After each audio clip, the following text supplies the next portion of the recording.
How many of us have moved to a neighborhood where we made more than the average resident, where we paid more than the average rent, or where we didn't look like the majority of the community? If you're a millennial, you or someone you know has lived this experience. Gentrification. I'm talking about this because I'm a gentrifier in Harlem. Many of us gentrifiers want to give back to our new community, but we don't know how, or at least we don't want to be part of the problem. And we genuinely want to feel like we are part of our new community and that we give in as much as we receive. But how do we do that? First, we need to understand the problem. Gentrifiers increase the price of rent, which increases displacement and reduces the amount of money that long-term residents have for other expenses.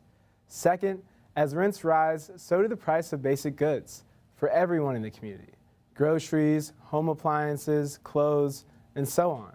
Finally, rent increases cause small businesses to close their doors. Some were owned by long-term community members.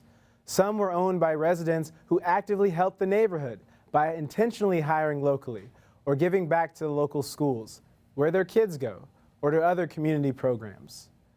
One person can't do much to stop the huge economic forces of gentrification, but collectively, our everyday actions can make an impact. Knowing that gentrification presents challenges to the community, there are some things we can do to ensure long-term residents and the neighborhood youth benefit.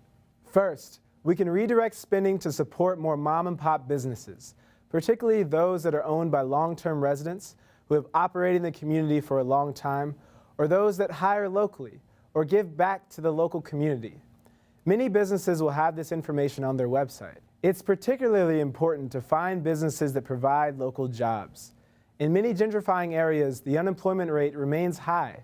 For instance, in Harlem, despite hundreds of new businesses entering the community in the last few years, the unemployment rate for 16 to 25-year-olds remains at 50%. If residents are to benefit from gentrification, they must be able to find employment. 2, we can volunteer at local community-based organizations or donate money. Again, due to rising rents, if these organizations do not receive more money, they will have to cut services. Lastly, we should take time to learn about our new communities and their history. Learning their history increases respect and admiration. Gentrification is a hard subject, and as progressives, we can't ignore its consequences. Indeed, we rail against those in the federal government who make inequality worse.